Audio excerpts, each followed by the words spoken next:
Ya Allah. Terus bagaimana hubungan dengan anak saya yang sekolah di pesantren, Pak? Ini mau nanya. Ketika sudah bersuci atau berwudu, Terima kasih, kemudian Bapak. bersentuhan dengan suami, Warahmatullahi apakah wabarakatuh. wudunya batal? Bismillah. Assalamualaikum warahmatullahi wabarakatuh. Alhamdulillah wassalatu wassalamu ala Rasulillah wa ala alihi wa sahbihi wa man walah, amma ba'd. Para pemirsa Fatwa TV dimanapun Anda berada, semoga Allah senantiasa melimpahkan rahmatnya kepada kita semua.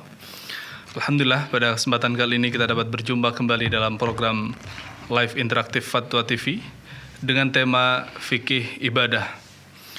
Bersama kita telah hadir di studio guru kita Al-Ustadz Anas Burhanuddin Hafidhullah Ta'ala. Beliau adalah anggota Dewan Fatwa Perhimpunan Al-Irsyad. Kita sapa beliau. Assalamualaikum Ustaz. Waalaikumsalam warahmatullahi wabarakatuh. Apa kabar Ustaz? Alhamdulillah saya sehat. Semoga antum juga sehat. Dan kita doakan para pemirsa kita agar senantiasa dalam lindungan Allah Subhanahu wa Ta'ala dan kesehatan. Baik, sebelum masuki sesi yang pertama, yaitu nasihat pembukaan mukaddimah yang akan disampaikan oleh Ustadz, terlebih dahulu kami sampaikan bahwa program ini juga disiarkan oleh beberapa radio yang bekerja sama dengan kami.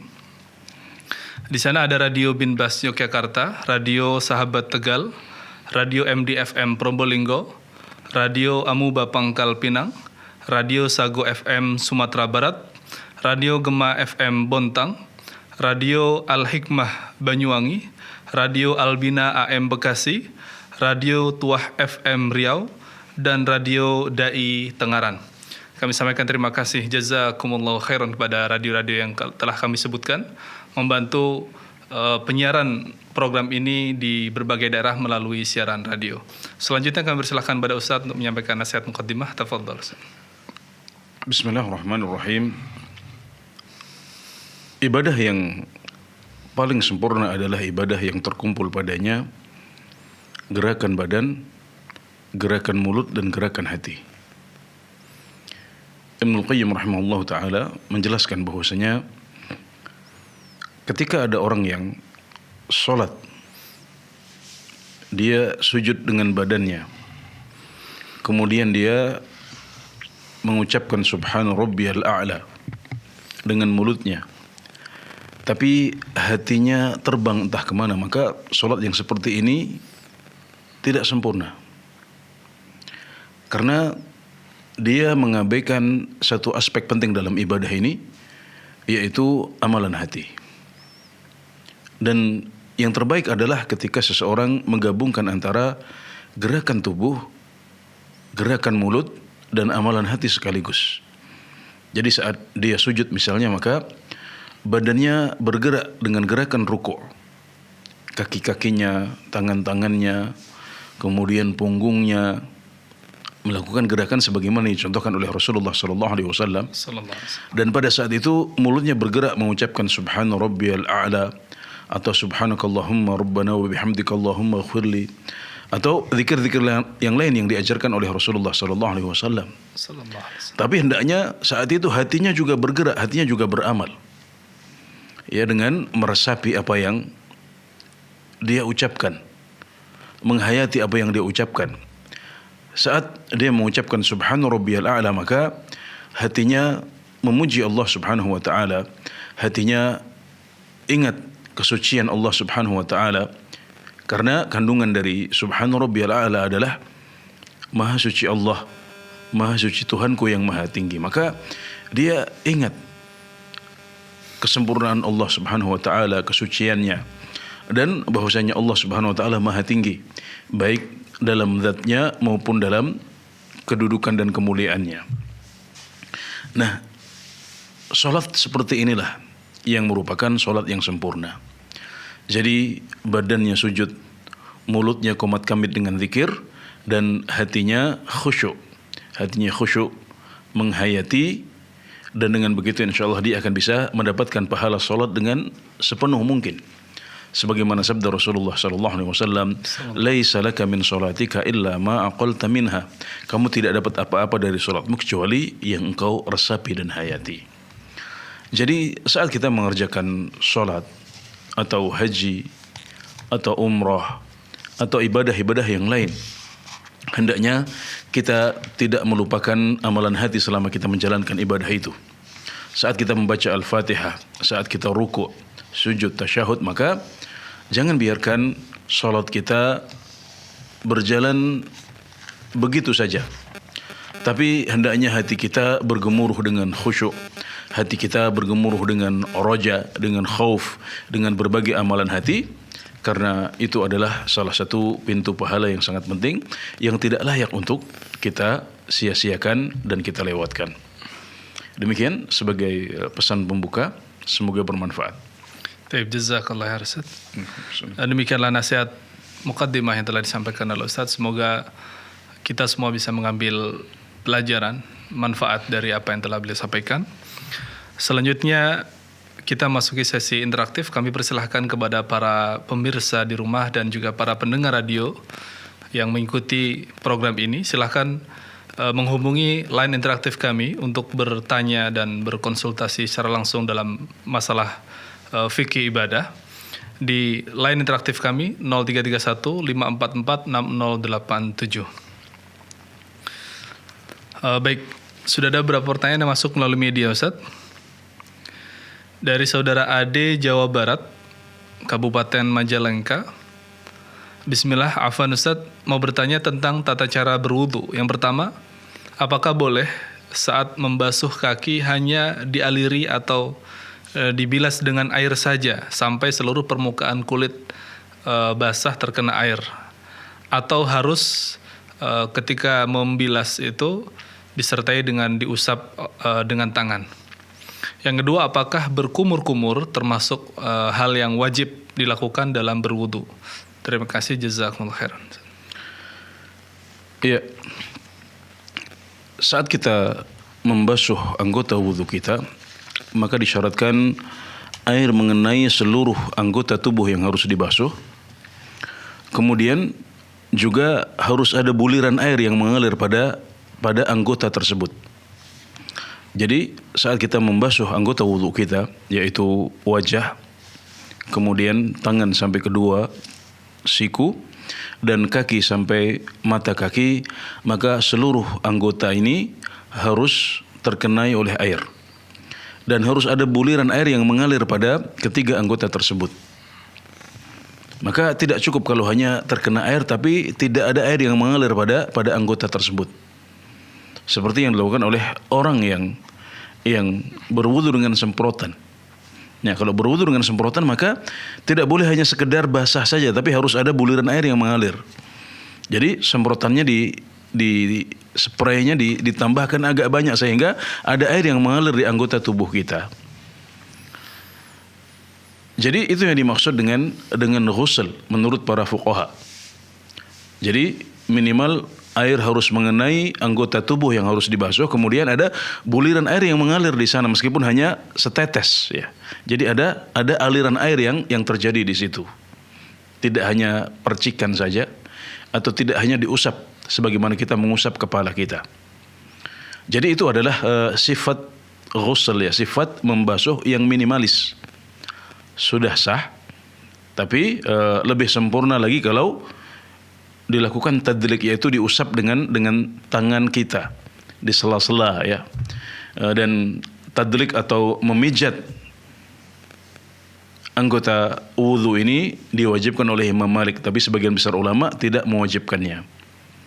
Nah, jadi minimalnya adalah air mengenai seluruh anggota wudu yang wajib untuk diusap, serta ada buliran air yang mengalir pada anggota tubuh tersebut. Dan kalau kita menambahnya dengan tadlik, dengan mengusap-usap atau memijat ya anggota tubuh kita, maka itu lebih sempurna lagi, dan yang seperti itu sah menurut semua ulama termasuk mazhab Malik.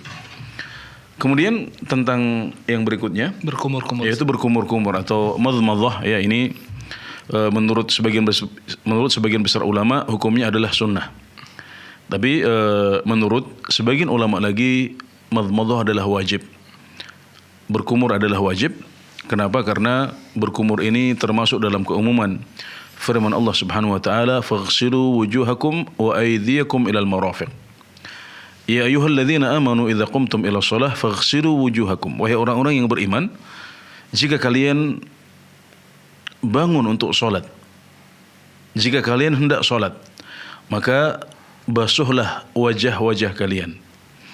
Dan para ulama menjelaskan bahwasanya mulut dan hidung kita termasuk wajah. Jadi mulut dan hidung kita termasuk wajah. Jadi dia harus dibasuh bersama wajah. Jadi mereka memasukkan kumur-kumur, juga istinsyak, yaitu menghirup air ke hidung kita sebagai bagian dari membasuh wajah. Kemudian yang kedua, karena hadis-hadis yang diriwayatkan dari Rasulullah SAW semuanya menyebutkan bahwasanya beliau selalu berkumur-kumur dalam setiap wudu beliau. Maka berdasarkan dua landasan ini, paling tidak ya para ulama, sebagian ulama menjelaskan bahwasanya madmadhah atau kumur-kumur termasuk kewajiban dalam wudu. Nah, ini pendapat sebagian ulama, dan kita sudah biasa mendengar bahwasanya masalah wudu, masalah salat ini adalah masalah fikih, yaitu masalah yang berhubungan dengan praktek amaliyah ibadah kita sehari-hari, dan ada banyak sekali perbedaan pendapat di antara para ulama dalam masalah-masalah seperti ini. Jadi sebagian besar ulama tidak mewajibkannya, tapi ada sebagian ulama yang mewajibkannya. Maka yang tepat dalam hal ini adalah kehati-hatian kita. Kita hati-hati. Lagi pula apa beratnya kita untuk membersihkan mulut kita dengan kumur-kumur, sehingga saat kita sholat nanti mulut kita sudah lebih bersih. Kita akan menghadap kepada Allah Subhanahu Wa Taala dengan kondisi yang lebih baik. Jadi hendaknya seorang muslim berusaha untuk meninggalkan amalan-amalan seperti ini, nyari perselisihan apakah wajib atau tidak. Memang sebagian besar ulama tidak mewajibkannya, tapi ada sebagian yang mewajibkannya dan dalil mereka cukup kuat. Yang tadi saya sebutkan bahwasanya hadis-hadis yang diriwayatkan dari Rasulullah SAW tentang sifat wudu beliau, maka di situ selalu disebutkan kumur-kumur beliau, kumur-kumur dahulu. Bahkan untuk istinsyak, yaitu menghirup air, ada perintahnya dari Rasulullah SAW. Wa man tawadda'a falyastansyiq. Barang siapa yang berwudu, maka hendaklah dia menghirup air ke hidungnya. Dan redaksi perintah itu pada dasarnya adalah wajib. Jadi di sini diperlukan kehati-hatian dari kita, dan para ulama menjelaskan al-khuruju minal khilafi mustahab. Keluar dari perselisihan itu dianjurkan. Ya, jadi saat kita berwudu tanpa madmadhah, tanpa berkumur-kumur atau tanpa istinsyak, maka wudu itu sah insyaallah menurut jumhurul ulama, menurut sebagian besar ulama. Tapi ada sebagian ulama yang menganggap bahwasanya wudu itu belum sah. Ada yang kurang, ada kewajiban yang ditinggalkan. Maka di sini kita memerlukan kehati-hatian, dan hendaknya kita juga mencontoh sifat wudu Rasulullah SAW, di mana disebutkan di sana bahwasanya beliau senantiasa berkumur ya saat beliau membasuh wajah beliau. Jadi ini yang bisa kami sampaikan, semoga bisa mencerahkan. Jazakallah khair Ustaz. Demikian jawaban atas pertanyaan dari saudara Ade di Majalengka, semoga bisa dipahami dengan baik. Selanjutnya ada saudara Muhammad Iqbal Hasan di DKI Jakarta. Apakah sholat wajib yang ditinggalkan dengan sengaja dalam jumlah yang sudah tidak diingat lagi berapa harus diqadha? Apakah benar bahwa jumhur ulama berpendapat demikian, harus diganti semuanya? Ya, betul ya, jumhurul ulama ya, berpendapat seperti yang disebutkan dalam pertanyaan. Sebagian besar ulama Islam berpendapat bahwasanya semua salat yang ditinggalkan, meskipun itu untuk tahun-tahun yang lama, maka itu semuanya wajib untuk diqadha, wajib untuk diqadha ya. Dan tidak ada yang mengugurkan kewajibannya kecuali dengan diqadha itu. Ini adalah pendapat jumhurul ulama. Namun mereka menyebutkan semampunya. Ya. Jadi jangan sampai kalau kita mengambil pendapat ini, kemudian kita berpikir sudah kalau begitu nggak jadi taubat. Nah, jangan sampai seperti itu. Memang itulah yang harus ditanggung oleh seseorang yang meninggalkan kewajiban-kewajiban ini. Itu konsekuensinya. Ada sesuatu yang berat di sana yang harus kita hadapi kalau kita bermudah-mudah atau meninggalkan sholat fardu kita secara sengaja. Karena sholat adalah salah satu rukun agama yang paling penting. Ya, dia adalah nomor 2 setelah syahadatain. Dan Abdullah bin Syaqiq rahimahullah ta'ala menyebutkan bahwasanya para sahabat Rasulullah SAW tidak melihat ada suatu amalan yang jika ditinggalkan membuat pelakunya kafir kecuali hanya sholat saja. Dia adalah amududdin, tiang agama. Rasulullah sallallahu alaihi wasallam bersabda, "Ra'sul amril Islam wa amuduhu shalah wa dhirwatu sanamihil jihad."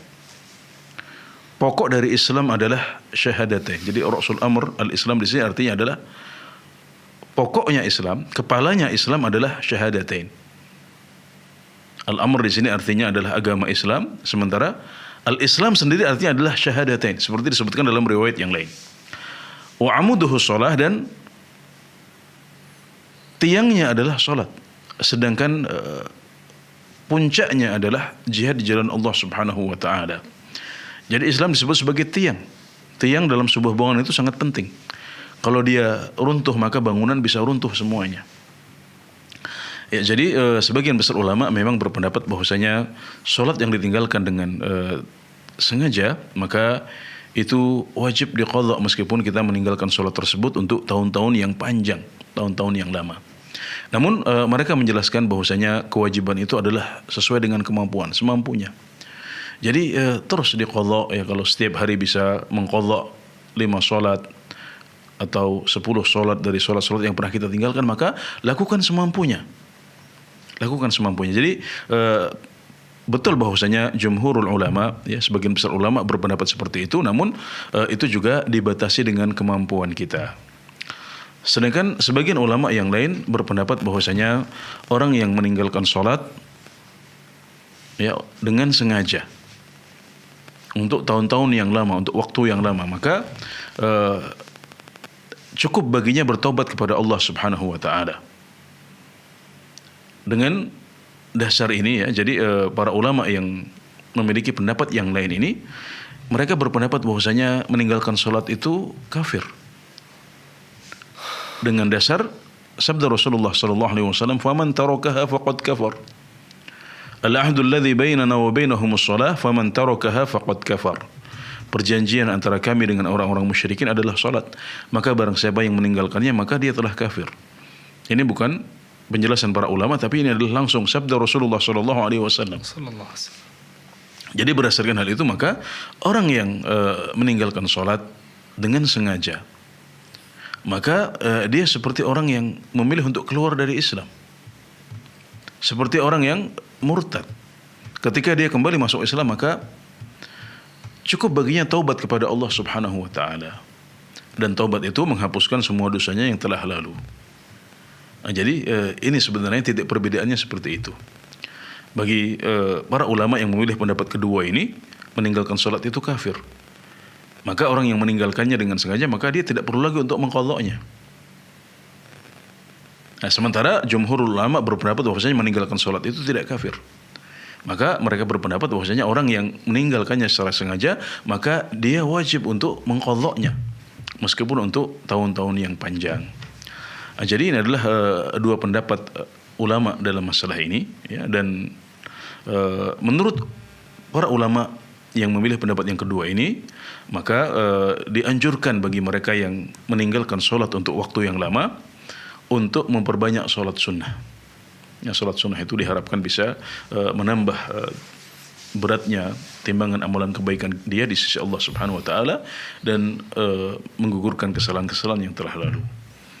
Nah, jadi ada dua pendapat ulama dalam masalah ini, dan pendapat jumhur betul, yaitu mengatakan bahwasanya orang yang meninggalkan sholat secara sengaja maka dia tetap wajib untuk mengqadha'nya meskipun itu membutuhkan waktu yang sangat panjang. Ya, demikian, wallahu a'lam.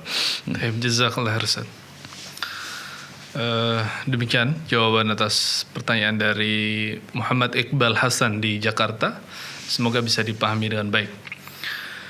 Selanjutnya ada hamba Allah di NTB, Ustaz. Assalamualaikum, Ustaz.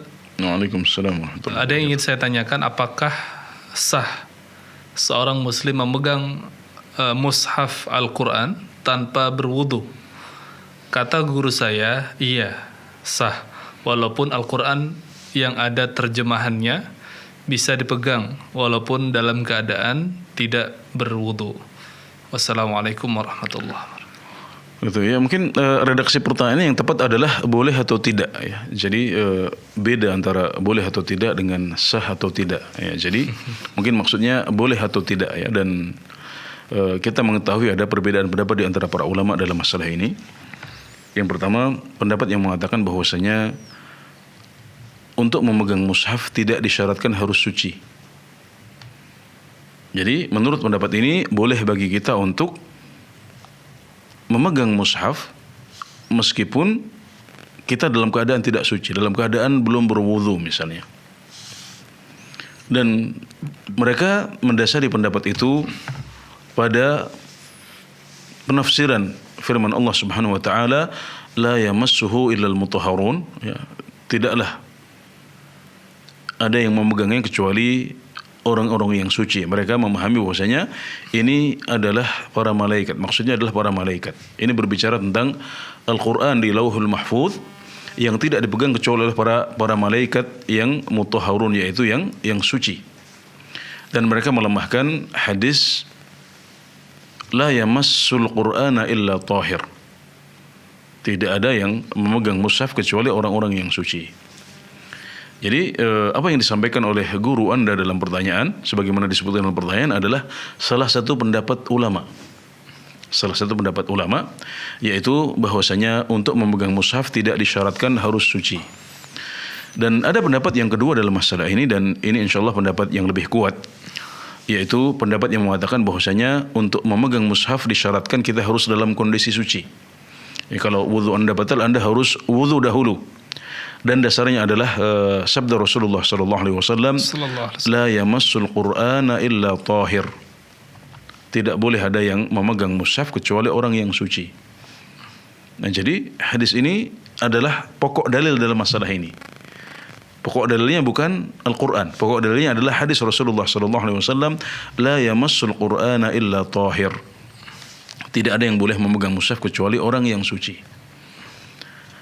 Kemudian mereka juga berdalil dengan Al-Quran tapi tidak langsung. Pendalilannya adalah dengan pendalilan isyarat. Syekhul Islam Ibnu Taimiyah rahimahullah ta'ala misalnya mengatakan betul bahwasanya ayat Al-Quran itu berbicara tentang mushaf, tentang Al-Quran di Lauhul Mahfuz, dan juga tentang para malaikat. La yamassuhu illal mutahharun. Tidaklah memegangnya kecuali para malaikat yang suci. Tapi ayat ini dipakai berdalil dengan cara isyarat. Beliau mengatakan sebagaimana Al-Quran di Lauhul Mahfuz tidak dipegang kecuali oleh para malaikat yang suci, maka mushaf di dunia juga tidak pantas untuk dipegang kecuali oleh orang-orang yang suci dari Bani Adam, dari manusia. Dan itu yang senada dengan hadis la yamassul Qur'ana illa tahir. Tidak boleh ada yang memegang mushaf kecuali hanya orang yang suci. Dan menurut para ulama ini hadis ini sahih. Hadis ini sahih ya. Jadi ini yang lebih kuat insyaallah. Jadi saat kita memegang mushaf, maka hendaknya kita berwudu dahulu. Kita harus dalam keadaan suci dahulu. Kalau kita dalam kondisi hadas besar, maka hendaknya mandi dahulu. Dan kalau kita dalam keadaan hadas kecil, maka hendaknya kita berwudu dahulu. Ini adalah pendapat yang lebih kuat dan juga sekaligus lebih hati-hati. Allahu ta'ala alam. Taib, jazakallah khairan.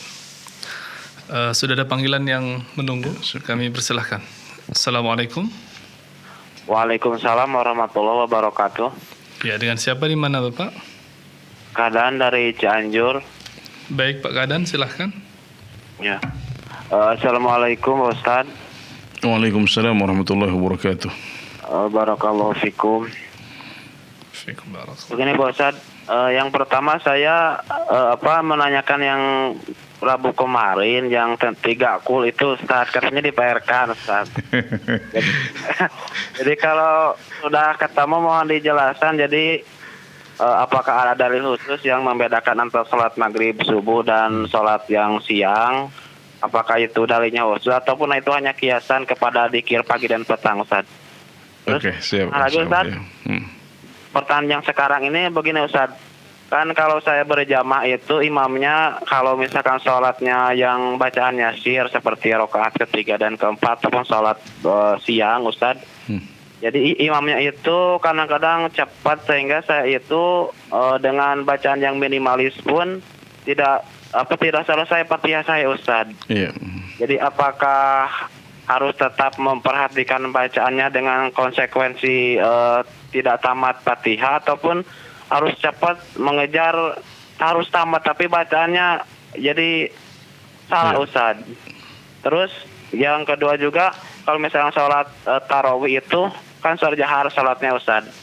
Jadi apakah boleh mengikuti dari belakang Fatihah imam ataupun harus setelah amin Ustaz makmum itu membaca Fatihahnya dengan catatan mungkin ketinggalan juga Fatihahnya Ustaz tidak tamat Ustaz. Oke. Ya, terima kasih Ustaz. Barakallahu fikum wa jazakumullahu khair. Assalamualaikum warahmatullahi wabarakatuh. Waalaikumsalam warahmatullahi wabarakatuh. Ya, jadi kita mulai dengan PR dulu ya Pak Kadan ya. Masya Allah ini nagih PR-nya Ustaz. Insyaallah. Ya, jadi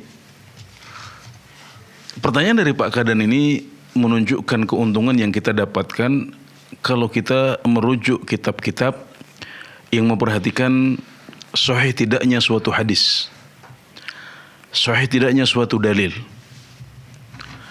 Ya, jadi kita kadang-kadang merujuk kepada kitab-kitab yang menampilkan zikir-zikir yang tidak sahih atau zikir-zikir yang tidak dicontohkan oleh Rasulullah SAW sama sekali. Sallallahu alaihi wasallam.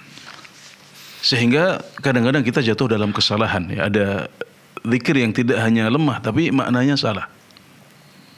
Ada doa yang tidak hanya lemah sanadnya tapi maknanya salah, bahkan kadang-kadang maknanya berisi kesalahan fatal yang sampai pada tingkat kemusyrikan. Pernah pada suatu kesempatan saya menemukan sebuah buku panduan haji di mana dalam buku panduan haji itu terdapat sebuah doa yang bunyinya, ya Rasulullah ajirni minan nar. Wahai Rasulullah, lindungilah aku dari api neraka. Ini meminta kepada Rasulullah SAW yang sudah meninggal, yang sudah dikubur di kota Madinah, sesuatu yang beliau tidak mampu saat beliau masih hidup. Maka bagaimana kemudian kita meminta hal itu kepada Rasulullah SAW saat beliau sudah meninggal? Ini adalah doa yang tidak boleh diberikan kecuali kepada Allah Subhanahu wa taala. Permintaan yang tidak boleh dimintakan kecuali hanya kepada Allah Subhanahu wa taala. Dan itu adalah bentuk kemusyrikan kepada Allah Subhanahu wa taala. Karena doa adalah ibadah, doa adalah intinya ibadah. Nah, jadi ketika seseorang membiasakan diri untuk memilih referensi, ya, selektif dalam memilih referensi, memilih kitab-kitab para ulama yang masyhur, para ulama yang mu'tabar, zikir-zikir yang sahih, maka dia insyaallah aman. Dia insyaallah akan mendapatkan panduan yang dia harapkan. Nah, termasuk ketika Pak Kadan di Cianjur misalnya menemukan di kitab zikir panduan beliau, kitab panduan zikir yang beliau baca, yaitu bahwasanya setelah subuh itu baca muawwidzatnya 3 kali. Setelah maghrib juga 3 kali, sedangkan di sholat yang lain baca muawwidzatnya cukup 1 kali saja. Yang saya maksud dengan muawwidzat adalah membaca qul huwallahu ahad, kemudian qul a'udzu birabbil falaq dan qul a'udzu birabbin nas. Nah, beliau mendapatkan di buku panduan zikir yang beliau baca bahwasanya untuk setelah subuh dan setelah maghrib dibaca 3 kali, dan di waktu yang lain dibaca 1 kali. Ini sekaligus sebagai faedah untuk kita pengingat. bahwasanya itulah yang dicontohkan oleh Rasulullah sallallahu alaihi wasallam. Dan kenapa para ulama itu membedakan? Karena dalilnya memang membedakan. Ya, jadi memang Rasulullah sallallahu alaihi wasallam mengajarkan demikian. Di antaranya misalnya melalui hadis yang diriwayatkan dari Abdullah bin Khubayb, ya, bahwasanya Nabi Muhammad sallallahu alaihi wasallam mengatakan kepada beliau, qul huwallahu ahad wal muawwidzatain hina tumsi wa tusbih 3 marrat takfika min kulli syai'. Ini hadis Abu Dawud dan Tirmidzi dengan sanad yang sahih. Jadi dalam hadis ini Nabi Muhammad sallallahu alaihi wasallam mengatakan, katakanlah atau bacalah qul huwallahu ahad dan muawwidzatain, Al-Falaq dan An-Nas, ketika engkau memasuki sore hari dan pagi hari sebanyak 3 kali. Itu akan melindungimu dari segala sesuatu. Jadi hadis riwayat Abu Dawud dan Tirmidzi dari Abdullah bin Khubayb, bahwasanya Nabi Muhammad SAW memerintahkan demikian, membaca qul huwallahu ahad, qul a'udzu birabbil falaq, qul a'udzu birabbin nas 3 kali. Kapan? Di waktu sore dan di waktu pagi hari. Jadi ini dibacanya setelah salat subuh dan setelah maghrib. Sedangkan untuk waktu salat yang lain yang dipakai adalah hadis yang kedua.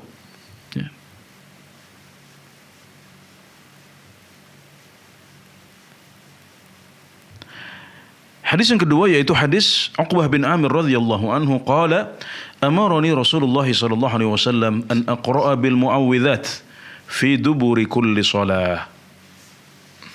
Aku diperintahkan oleh Rasulullah sallallahu alaihi wasallam untuk membaca muawwidzat setiap selesai salat. Ini hadis riwayat Ahmad dan An-Nasa'i dan disahihkan oleh para ulama hadis. Jadi zahir dari hadis ini adalah perintah untuk membaca al-muawwidzat 1 kali saja dalam setiap kita selesai salat. Nah, jadi hadis yang kedua ini umum, ya, semua salat disunahkan untuk membaca muawwidzat. Tapi kemudian hadis Abdullah bin Khubayb yang di depan menjelaskan bahwasanya untuk pagi hari dan sore hari dibacanya adalah 3 kali. Nah, jadi berdasarkan 2 hadis ini maka para ulama membedakan antara 3 salat dengan 2 salat. Yang 3 salat cukup membaca muawwidzat 1 kali saja, dan untuk setelah subuh dan setelah maghrib maka dibaca 3 kali. Jadi memang didasarkan pada dalil yang sahih. Mereka menggabungkan antara 2 hadis ini, maka keluarlah kesimpulan bahwasanya 3 salat membaca 1 kali saja, sedangkan 2 salat membaca muawwidzat sebanyak 3 kali. Baik, jazakallah. Yang selanjutnya apa tadi? Oh, yang tadi kemudian Al-Fatihah apabila tidak terkejar. Oh iya, kemudian tentang membaca Al-Fatihah di belakang imam yang cepat bacanya. Yang pertama kita nasihatkan kepada para imam agar jangan sampai dikeluhkan oleh jamaah seperti ini. Ya, ini adalah tanggung jawab Anda di hadapan Allah Subhanahu wa taala. Beri kesempatan kepada para makmum untuk membaca Al-Fatihah dengan sempurna, paling tidak Al-Fatihah. Kemudian mereka bisa ruku', bisa sujud dengan tuma'ninah. Jangan membaca terlalu cepat sehingga mereka tidak bisa khusyuk dan akhirnya keluar keluhan-keluhan seperti ini. Jadi pesan pertama kita sampaikan kepada para imam masjid, santai saja, baca dengan tuma'ninah, beri waktu yang cukup. Karena barangkali ada sebagian jamaah di belakang yang berpendapat mereka harus membaca Al-Fatihah meskipun kita membacanya dengan keras. Karena memang ada pendapat seperti itu. Dan bisa jadi mereka mengikuti pendapat itu. Jadi kasih waktu untuk mereka, jangan terlalu cepat berdirinya, jangan terlalu cepat membacanya, kasih kesempatan kepada mereka untuk membaca. Apalagi dalam sholat sirriyah di mana sebagian besar ulama berpendapat bahwasanya makmum harus membaca sendiri. Maka kita harus memberikan waktu yang cukup bagi mereka. Nah, di sini Pak Kadan di Cianjur menyebutkan bahwasanya untuk membaca minimalis saja udah nggak dapat itu. Ya, jadi jawaban yang kedua adalah kepada para makmum hendaknya melihat kondisi imamnya. Ya, jadi yang pertama kita harapkan semua imam bisa membaca dengan lebih santai, memberikan waktu yang cukup untuk kepada para makmum. Yang kedua, kita berharap dengan nasihat itu nanti nggak ada lagi masalah seperti yang ditanyakan oleh Pak Kadan di Cianjur. Kemudian yang berikutnya, kepada para makmum hendaknya mengetahui kondisi imam. Jadi nasihatkan, kalau memang kondisinya masih seperti itu, sampaikan, tegur. Karena kadang-kadang orang nggak sadar, orang nggak tahu kalau bacaannya terlalu cepat. Jadi sampaikan kepada dia bahwasanya bacaannya terlalu cepat dan kami tidak bisa mengikuti bacaan Anda. Itu nasihat yang bernilai pahala di sisi Allah Subhanahu wa taala.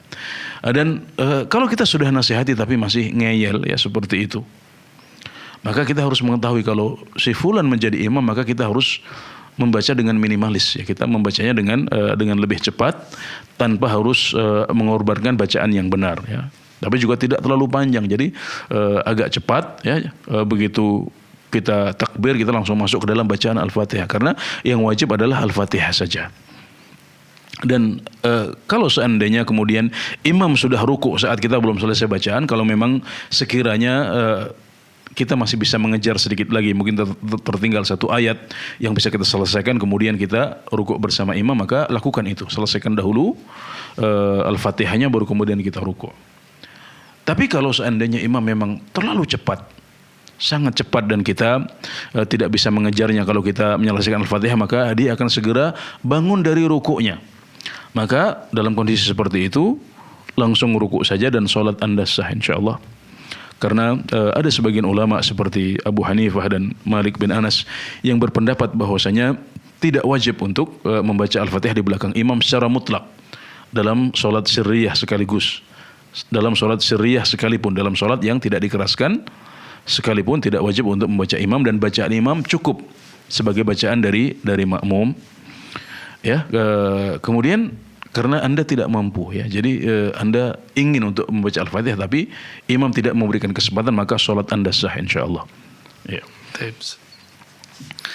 Ketika menjadi makmum dalam sholat tarawih, Ustaz, bolehkah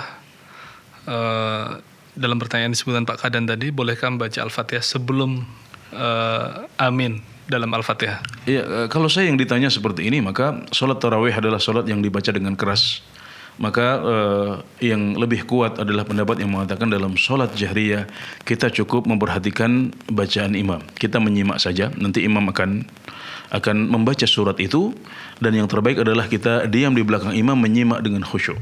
Karena menyimak dengan khusyuk dan tadabbur itu sudah lebih dari sekedar membaca. Ya, dia adalah tingkatan yang lebih tinggi daripada membaca. Orang yang membaca tapi tidak khusyuk kalah dengan mereka yang menyimak dengan khusyuk tapi tadabbur apa yang dibaca. Dan yang dimaksudkan dengan bacaan adalah tadabbur itu.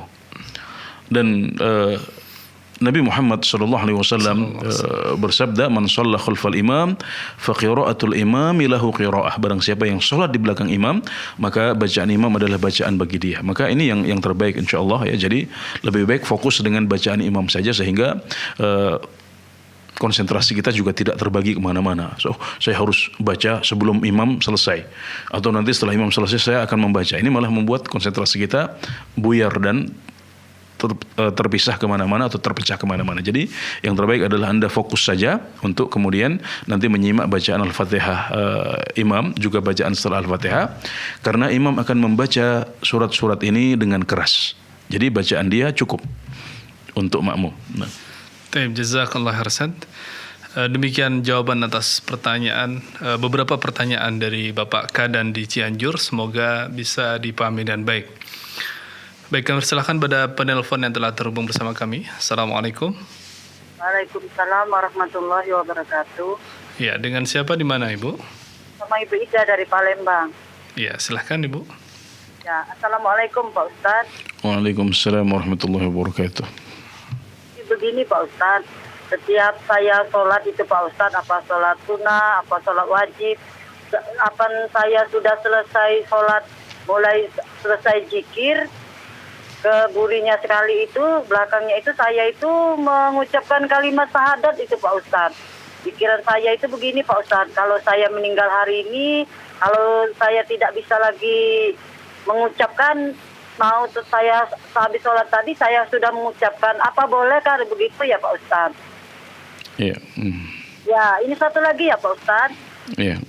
Ya, di sini sudah mulai memperingati Isra dan Mi'raj Pak Ustadz. Apa keutamaannya ya Pak Ustadz? Apa ya kita semua harus berangkat ke masjid, ke musola, pokoknya memperingati begitu Pak Ustadz. Ya apa keutamaannya? Saya cuma ingin tahu ya Pak Ustadz. Assalamualaikum Pak Ustadz. Waalaikumsalam warahmatullahi wabarakatuh. Syahadat. Ya, membaca syahadat setelah selesai zikir. Ya.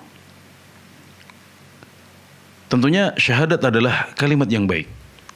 La ilaha illallah Muhammadur Rasulullah. Atau mengucapkan asyhadu an la ilaha illallah wa asyhadu anna Muhammadar Rasulullah. Ya, ini adalah sesuatu yang baik, kalimat thayyibah dan zikir yang diajarkan oleh Rasulullah sallallahu alaihi wasallam. Dan beliau menganjurkan kita untuk banyak berzikir. La yazalu lisanuka radban min dzikrillah. Hendaklah lisanmu, lidahmu senantiasa basah dengan zikir memuji Allah Subhanahu wa taala. Tapi hendaknya dalam zikir kita mengikuti apa yang dicontohkan oleh Rasulullah sallallahu alaihi wasallam. Untuk zikir-zikir yang muqayyad, zikir-zikir yang terikat dengan ibadah tertentu seperti zikir setelah salat, maka sudah ada panduannya dari Rasulullah sallallahu alaihi wasallam. Beliau memulai dengan istighfar, kemudian dilanjutkan Allahumma antas salam wa minkas salam tabarakta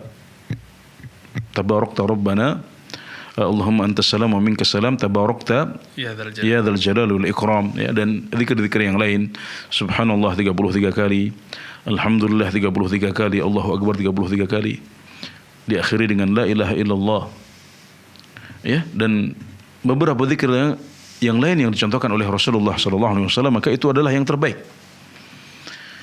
Ya, dan kita tidak boleh untuk menambah-nambah zikir ini, apalagi kemudian selalu mengerjakannya setiap saat. Ya. Kenapa kita selalu membaca asyhadu an la ilaha illallah wa asyhadu anna Muhammadar Rasulullah dalam salat? Karena beliau contohkan itu. Ya, beliau contohkan itu. Dalam salat kita di tasyahud pertama ada syahadat, di tasyahud kedua ada syahadat, dan itu cukup insyaallah.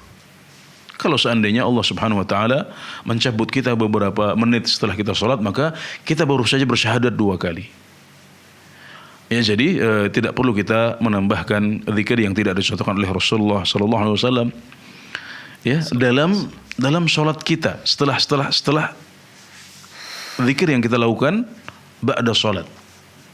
Karena itu dikhawatirkan menjadi tambahan dalam agama, apalagi kalau kita melakukannya secara terus-menerus seperti itu. Jadi cukup syahadatain yang sudah kita ucapkan di tasyahud awal, juga di tasyahud yang kedua, kemudian akhiri dengan zikir yang diajarkan oleh Rasulullah sallallahu alaihi wasallam setelah kita salat. Itu cukup. Nah, kalau nanti kita barangkali ya, setelah itu kita melakukan perjalanan, menaiki kendaraan, atau kita sakit, ya kita berharap ya, insyaallah kalau kita meminta kepada Allah bisa mengakhiri hidup kita dengan la ilaha illallah Muhammadur Rasulullah, atau dengan la ilaha illallah, maka insyaallah kita akan mendapatkan itu, Ibu. Dan caranya adalah dengan senantiasa beribadah kepada Allah Subhanahu wa taala, menaatinya, dan menjalankan ibadah kita sesuai dengan contoh dari Rasulullah sallallahu alaihi wasallam. Tidak perlu khawatir insyaallah. Adapun yang selebihnya di luar zikir salat kita, maka tidak masalah kita memperbanyak la ilaha illallah. Mau Anda membaca 100 kali, 200 kali, 1000 kali, 10.000 kali, itu sangat dianjurkan oleh Rasulullah sallallahu alaihi wasallam. Namun untuk zikir-zikir yang muqayyad, zikir-zikir yang terikat dengan ibadah yang lain, seperti zikir setelah salat, maka cukup membaca apa yang dicontohkan oleh Rasulullah sallallahu alaihi wasallam saja. Apalagi dalam salat barusan kita sudah membaca zikir itu, yaitu syahadatain saat kita tasyahud awal maupun tasyahud akhir. Ya. Baik, kemudian apa manfaat memperingati Isra Mi'raj dan bagaimana cara memperingatinya? Ya. Isra Mi'raj adalah kejadian yang dialami oleh Rasulullah sallallahu alaihi wasallam. Isra adalah kejadian di mana Nabi Muhammad sallallahu alaihi wasallam dibawa oleh Allah Subhanahu wa taala untuk sampai ke Baitul Maqdis di malam yang sama. Sudah sampai di sana di malam yang sama. Yang jaraknya lebih dari 1000 kilometer. Ya, dari Mekah menuju Baitul Maqdis. Dari Masjidil Haram menuju Baitul Maqdis. Subhanalladzi asra bi 'abdihi lailan minal Masjidil Haram ilal Masjidil Aqsa alladzi barakna haula. Sedangkan Mi'raj adalah kejadian di mana Nabi Muhammad SAW dibawa oleh Allah Subhanahu wa taala dari Baitul Maqdis ke langit ketujuh, ke Sidratul Muntaha. Kemudian di sana beliau mendapatkan wahyu berupa kewajiban salat 5 waktu. Jadi Isra dan Mi'raj adalah peristiwa itu. Isra adalah perginya beliau dari Mekah ke Baitul Maqdis atau Yerusalem di Palestina, dan Mi'raj adalah perginya beliau dari Baitul Maqdis menuju langit yang ketujuh dan berjumpa dengan Allah Subhanahu wa taala langsung. Kita harus mengimani Isra dan Mi'raj. Itu adalah sebuah kejadian luar biasa yang dialami oleh Rasulullah SAW, diabadikan dalam Al-Quran, disampaikan oleh beliau kepada para sahabat beliau, dan para sahabat beliau mempercayai itu semuanya. Maka kewajiban kita sebagai umat Islam juga mempercayai apa yang telah diceritakan oleh Allah dalam Al-Quran dan disampaikan oleh Rasulullah SAW kepada para sahabat beliau. Kita harus mengimani hal itu. Meskipun kalau dengan logika orang pada zaman itu nggak mungkin, ya, dengan kejadian biasa normalnya nggak mungkin orang bisa pergi ke Baitul Maqdis dalam satu malam, bahkan juga ke langit ketujuh dan sudah balik lagi di malam yang sama menuju Mekah. Itu nggak mungkin. Tapi inilah yang namanya mukjizat yang diberikan kepada para nabi oleh Allah Subhanahu wa taala, dan salah satunya diberikan kepada Rasulullah sallallahu alaihi wasallam. Jadi kewajiban umat Islam adalah mengimani kejadian Isra dan Mi'raj ini. Namun Nabi Muhammad SAW tidak pernah mengajarkan kita untuk memperingatinya dalam bentuk perayaan-perayaan setiap tahun, ya, di 27 Rajab, ya. Nggak hafalan. Iya, betul, di tanggal 27 Rajab seperti yang masyhur di negeri kita. Ini tidak dicontohkan oleh para sahabat Rasulullah SAW, juga tidak para tabi'in, ya, dan baru muncul pada zaman-zaman belakangan. Ya, maka kita tidak perlu untuk melakukan perayaan-perayaan seperti ini, karena ini juga termasuk perkara baru dalam agama yang dilarang oleh Rasulullah SAW. Dan beliau mengatakan, wa iyyakum wa muhdatsatil umur, hindarilah oleh kalian perkara-perkara yang baru dalam agama, karena setiap yang baru adalah bid'ah, kata beliau. Ya, jadi kita tidak perlu ikut perayaan-perayaan seperti ini dan tidak perlu untuk mengadakannya. Nah, kalau kita berbicara tentang Isra dan Mi'raj, kewajiban kita adalah mengimani apa yang terjadi pada Rasulullah SAW. Juga di antara hikmahnya adalah hendaknya kita memperhatikan sholat kita yang merupakan syariat yang diturunkan oleh Allah Subhanahu wa taala kepada Nabi Muhammad SAW di malam Isra Mi'raj itu. Kalau seandainya peringatan Isra dan Mi'raj adalah sebuah kebaikan dalam agama kita, niscaya Nabi Muhammad SAW akan memperingatinya saat beliau masih hidup. Beliau hidup beberapa tahun setelah Isra dan Mi'raj ini. Masih ada sekitar 13 tahun lebih atau sekitar 15 tahun. Beliau hidup setelah Isra dan Mi'raj. Namun tidak pernah sekalipun beliau memperingati Isra dan Mi'raj ini dengan cara yang dilakukan oleh umat Islam pada zaman kita. Maka itu bukan kebaikan, dan kita mencukupkan diri dengan apa yang dicontohkan oleh Rasulullah SAW dalam bab ibadah. Ini semuanya ibadah. Maka yang terbaik adalah meneladani Rasulullah SAW dan mencukupkan diri dengan apa yang beliau contohkan. Kalau Anda ingin pahala dari Isra dan Mi'raj, maka caranya adalah dengan mengimani. Baca surat Al-Isra. Lihat seperti apa kisahnya. Kemudian imani apa yang disampaikan oleh Allah dalam surat Al-Isra itu. Kita katakan, saya percaya sebagaimana para sahabat percaya dengan kejadian Isra dan Mi'raj. Itu adalah mukjizat bagi Rasulullah SAW, karena agama kita ini selain hukum-hukum juga berisi tentang kabar-kabar. Nah, kejadian Isra dan Mi'raj ini termasuk kabar yang harus kita imani. Kalau kita beriman, kita dapat pahala. Sebaliknya kalau kita mengingkari, mendustakan, tidak percaya, maka kita berdosa karena pengingkaran dan pendustaan tersebut. Ya, jadi begitulah cara kita mendapatkan pahala dari peristiwa Isra dan Mi'raj, bukan justru malah melakukan perayaan-perayaan yang tidak dicontohkan oleh Rasulullah SAW dan juga para sahabat beliau. Demikian, semoga mencerahkan. Taib, jazakallah khair. Tadi Bu Ida sempat menanyakan kalau sekedar kita lebih sering ke masjid, itu lebih semangat datang ke masjid ketika Isra Mi'raj itu. Iya, kapanpun kita diingatkan tentang pentingnya sholat fardu, ya barangkali hari-hari ini akan ada cukup banyak penceramah yang mengingatkan kita akan pentingnya sholat. Karena bagi mereka ini momentum Isra dan Mi'raj, dan hikmahnya adalah itu. Nah, kapan kita mendengar pentingnya sholat, maka kita ingat dengan kewajiban ini, kita mawas diri lagi apakah kita sudah menjaga sholat kita. Tidak masalah, ya. Tidak masalah, karena al-hikmatu dhallatul mu'min. Hikmah itu adalah laksana binatang yang lepas bagi seorang mukmin. Kalau kita memiliki binatang ternak yang hilang, maka dimanapun kita mendapatkannya, kita akan ambil binatang itu kalau itu milik kita. Artinya kalau kita mendapatkan ilmu, ya nggak sengaja dengar orang membahas tentang pentingnya sholat, diingatkan akan pentingnya sholat dan agar kita menjaga sholat, ya kita lakukan. Kita menjaga sholat kita. Kalau kita laki-laki, ya kita lebih semangat dalam beribadah, ya lebih rajin sholat jamaah. Ya itu adalah sesuatu yang positif, tanpa kita harus ikut-ikut acara peringatannya.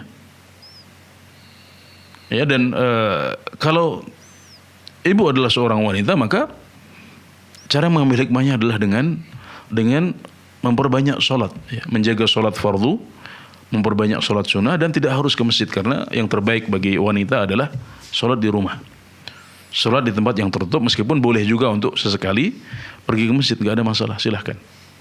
Tapi tempat terbaik untuk sholat bagi wanita adalah di rumahnya. Ya, jadi intinya tidak masalah kalau kita mendapatkan peringatan tentang pentingnya sholat, kemudian kita menjadi lebih semangat. Apapun momentum yang membuat kita mendengar tentang pentingnya sholat dan kewajiban untuk menjaganya itu. Apakah itu kitab yang kita baca, atau kajian yang kita lihat di televisi, atau suara yang kita dengar dari masjid sebelah yang sedang melakukan suatu perayaan. Yaitu ilmu. Itu ilmu, kita bisa ambil faedah, kita bisa ambil hikmahnya tanpa kita harus ikut ramai melakukan perayaannya dan menghadirinya, karena itu tidak dicontohkan oleh Rasulullah sallallahu alaihi wasallam. Sallallahu alaihi wasallam. Taib, jazakallahu khair. Mungkin pertanyaan terakhir, Ustaz, dari saudara Ghaffar di Sulawesi Tengah, Kabupaten Buol. Apakah kencing kucing dan kotorannya termasuk suatu yang najis, dan apabila terkena badan kita, apakah membatalkan wudhu kita?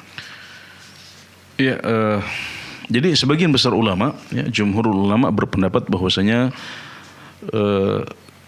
kotoran kencing, baik itu tinjanya ataupun kencingnya, di sini namanya kotoran ya secara mutlak ya. Iya, atau kencing saja. Kencing dan kotoran.